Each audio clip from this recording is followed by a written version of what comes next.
Ce que vous allez entendre aujourd'hui n'est pas une simple histoire.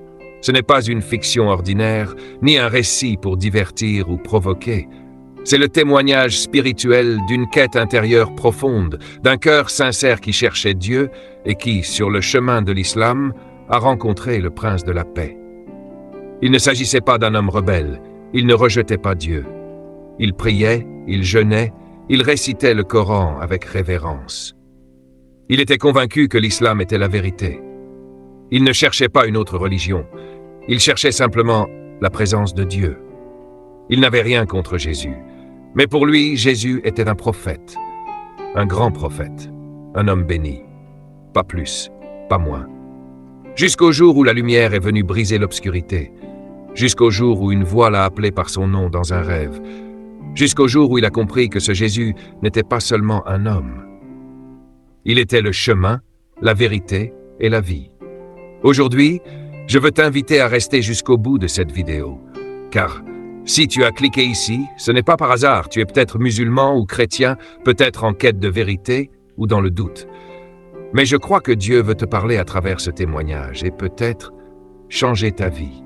Alors, écoute attentivement. Laisse ton cœur s'ouvrir. Et si à un moment tu ressens quelque chose, un frisson, une paix, une voix intérieure, ne la repousse pas.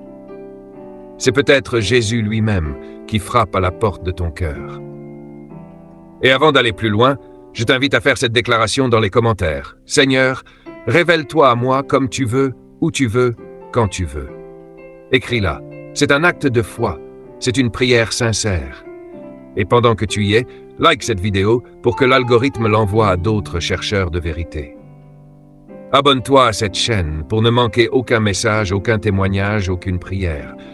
Car ici, nous croyons que Dieu visite encore les cœurs, même les plus inattendus. Maintenant, entre avec moi dans l'histoire d'un homme qui croyait connaître Dieu, jusqu'au jour où Dieu est venu à sa rencontre. Titre: Le vide derrière les prières. Il s'appelait Omar, né dans une famille musulmane pratiquante. Dès son plus jeune âge, il apprit les fondements de l'islam. À l'âge où certains apprennent l'alphabet, lui récitait déjà les premières sourates du Coran. À 7 ans, il connaissait la Fatiha par cœur. À 10 ans, il faisait déjà l'appel à la prière dans son quartier. À 15 ans, il jeûnait tout le mois de Ramadan avec rigueur. Et à 20 ans, beaucoup le considéraient comme un futur imam. Il était respecté, admiré, d'une discipline impressionnante. Mais ce que personne ne voyait, c'était ce que Omar cachait derrière ses paupières fermées pendant la prière. Une soif d'un Dieu proche, d'un Dieu qui parle, d'un Dieu qui répond, pas d'un concept, pas d'une répétition, mais d'une présence réelle. Il priait, mais souvent, il ne ressentait rien. Il pleurait, mais ne savait pas pourquoi ses larmes tombaient sans réponse. Il lisait le Coran, mais quelque part, il avait l'impression de lire un livre sacré sans jamais rencontrer l'auteur. Un jour, alors qu'il sortait de la mosquée après la prière du vendredi, il regarda le ciel. Et dans le silence de son cœur, il dit simplement « Allah, est-ce que tu me vois vraiment? Est-ce que tu m'entends? Est-ce que tu me connais ?» C'était pas un doute rebelle, c'était une souffrance cachée. Il voulait aimer Dieu de tout son cœur, mais quelque chose manquait. Il avait la religion, mais il sentait qu'il lui manquait la relation. Les nuits étaient les plus dures. Il lui arrivait de rester éveillé des heures, les yeux grands ouverts dans le noir. Il repensait à tous ces versets qu'il connaissait, à toutes ces prières répétées.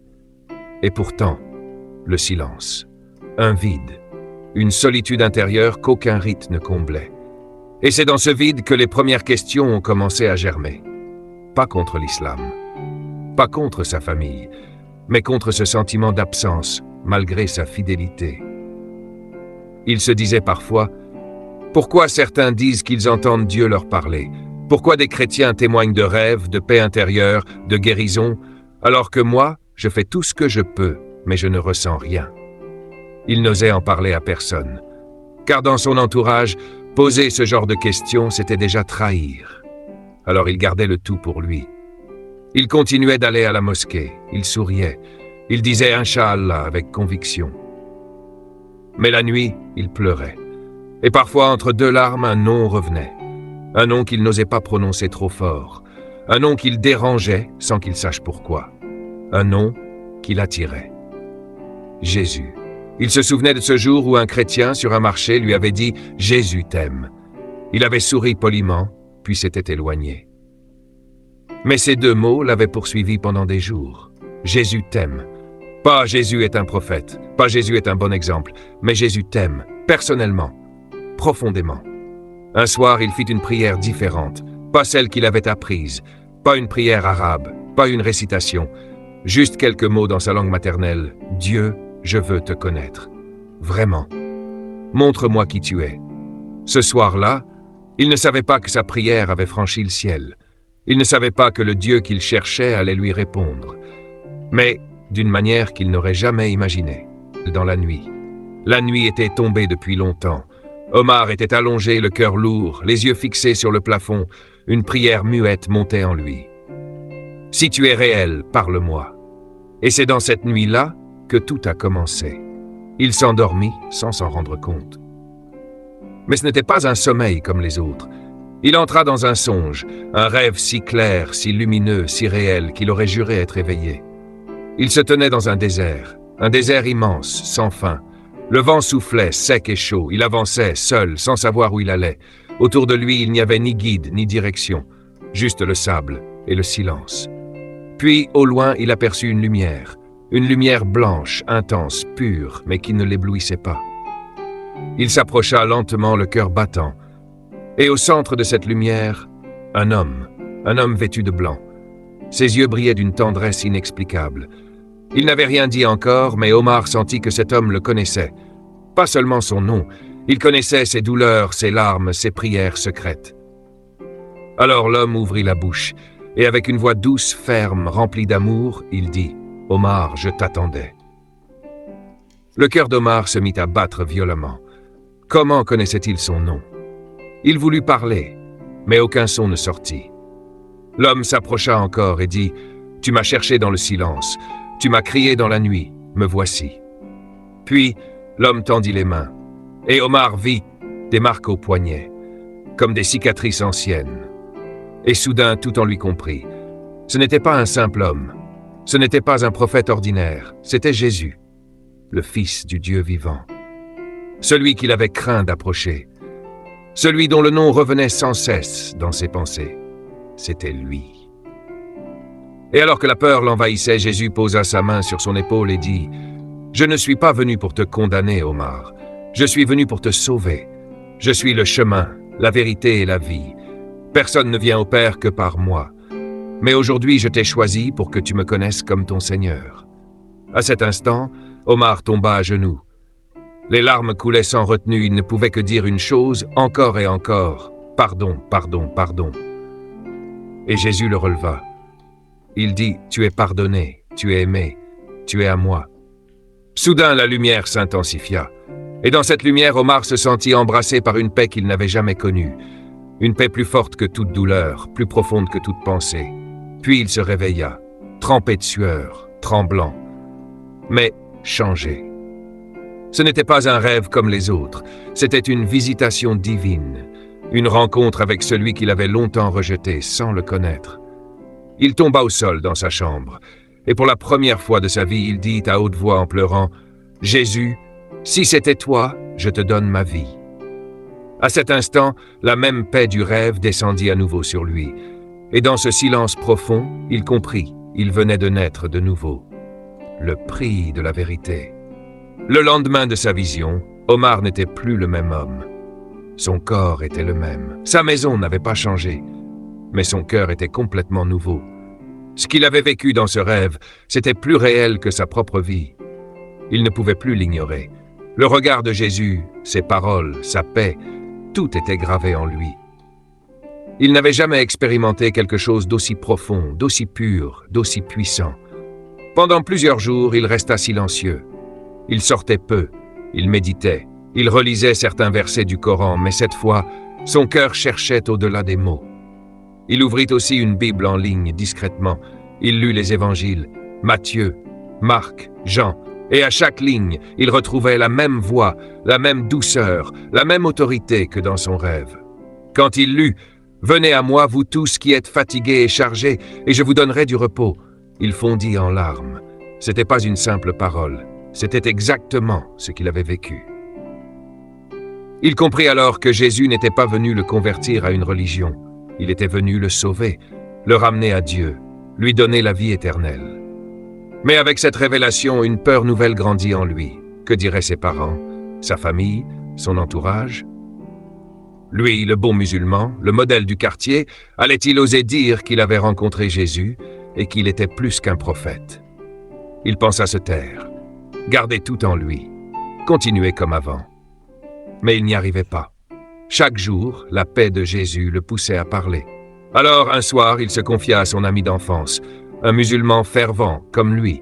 Il lui raconta son rêve, sa rencontre, sa lecture des évangiles, et il finit par dire « Je crois que Jésus est le Fils de Dieu ». Son ami resta silencieux. Puis le regard changea, de l'incompréhension, de la colère, de la trahison. Il dit « Tu es en train de devenir un kafir, un mécréant. Tu as été séduit, tu es en train de perdre ton âme, tu vas déshonorer ta famille. » Omar voulut s'expliquer, parler avec amour, mais son ami s'éloigna. Et dans les jours qui suivirent, la nouvelle se répandit. Un à un, les regards changèrent. Des murmures, des insultes, des menaces. Certains proches refusèrent de lui parler. Sa mère pleura toutes les larmes de son corps. Son père refusa de le regarder pendant des semaines. On le traita de traître, de vendu à l'Occident, de possédé. Certains lui dirent « Tu mérites la mort ». Omar fut brisé, mais pas détruit. Il pleura souvent. Il douta parfois, mais dans son cœur, la paix restait. Chaque nuit, il priait, non plus 5 fois par jour par obligation, mais dans l'intimité d'un amour profond. Il parlait à Jésus comme à un ami. Il lisait la parole et sentait la présence l'entourer. Il recevait des forces qu'il ne comprenait pas. Un jour, il retourna voir sa mère. Elle ne lui parlait plus depuis des semaines. Il s'assit à côté d'elle en silence. Puis il dit « Maman, je n'ai pas changé de Dieu. C'est Dieu qui m'a changé.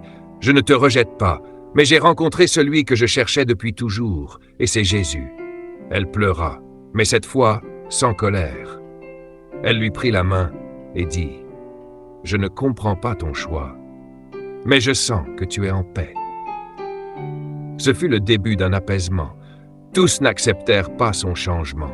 Certains le rejetèrent à jamais, mais Omar ne regrettait rien, car il savait désormais une chose.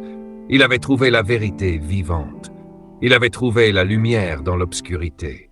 Il avait trouvé le salut, un feu dans mes os. Des mois avaient passé depuis la vision. Omar n'était plus l'homme d'avant. Ce n'était pas une nouvelle religion qu'il avait adoptée. C'était une nouvelle vie qu'il habitait, une paix constante, une flamme intérieure, une voix douce mais ferme, qui lui disait chaque jour « Parle, n'aie pas peur, je suis avec toi. » Et cette voix, il ne pouvait plus l'ignorer. Il commença à partager son témoignage, d'abord discrètement. Une personne ici, une autre là.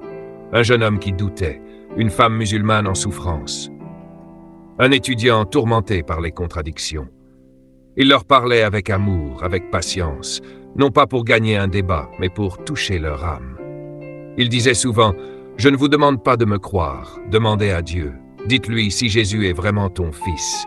Révèle-le-moi, et vous verrez ce que moi j'ai vu. » À travers ces mots, à travers ces larmes, le Saint-Esprit touchait les cœurs.